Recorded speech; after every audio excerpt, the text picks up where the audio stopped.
3 games, 3 wins. As you step back and look at the big picture, are you happy with things as they've gone so far? Yeah, I mean, look, I think any time you get maximum points for the first 3 games of the season, you're definitely happy with it. There's certain areas we can improve in. There's absolutely no doubt with that. I think in the last game, we didn't necessarily play well, but we made sure we got the result. It was, listen, a very tough away game and one that we had difficulty creating and passing the ball and creating as many chances as we normally would in games. However, I think it was important to make sure that we got the 1-0 win and then move on to Tuesday night. So you could say that was very different to the week before, even though that was a close game as well at 4-3 in that game. Carnarvon at home, it was very tight. We managed to get the 5th goal to win 5-3, and then I thought we had a very professional performance on the opening day of the season against Newtown. So 3 totally different games, I think, that have been different. But all in all, if you'd offered 9 points from those 3 games, you would take it for sure. So happy with the start, but plenty to work on, no doubt about that. And as we host Flint Town United, it's the only 2 remaining 100% records in the league. Therefore, something must give. So a lot at stake for both sides.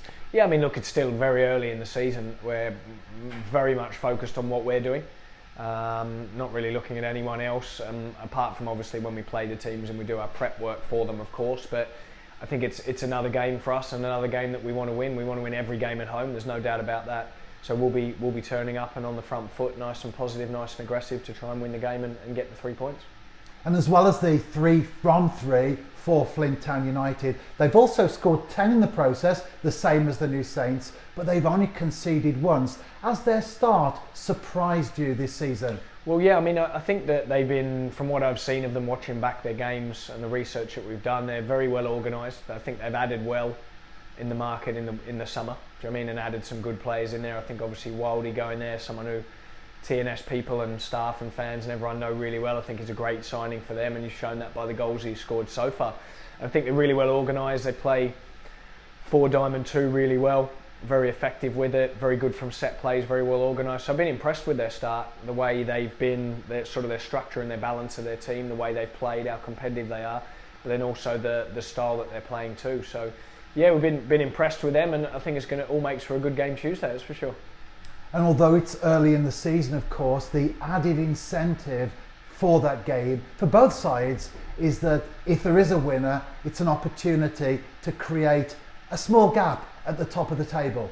Yeah, I mean, not looking too much into that, if I'm honest, about the gaps in the table yet. I think it's about us. We want to try and maintain that 100% record. We want to try and win the game, whether it creates a gap or stays the same or wherever it is. Yeah, not too worried about that yet.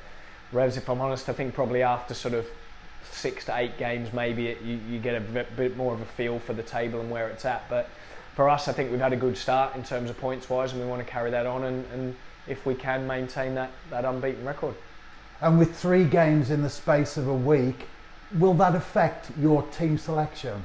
Yeah, I think it will, because there's a few players that have played a lot of that game time, do you know what I mean? So we might make a few changes for Tuesday, but then also as well, there's a few players that are just keep churning them out and keep doing really well also. So we're keeping that in mind, do you know what I mean? There's a couple coming back from injury possibly as well. So yeah, we'll see how we go with that, but there could be some changes. And that leads on nicely to the final question. What is the player availability going into the fixture tomorrow? Yeah, we've still got a doubt on Leo Smith. We're not sure whether he'll be fit and available or not. We're giving him every chance for the game, so he might be fit. We've still got, obviously, our centre-backs injured, Keston Davies, Ryan Astles. We don't think he'll be available and won't be available for that game, so that'll be a difficult one for them. But yeah, there's a couple that are coming back, maybe with a couple of smaller knocks as well. So Danny Redmond probably unlikely to be fit for that game too, obviously being taken off in the last game too. So just the usual ones that are injured and only a couple that we might get back.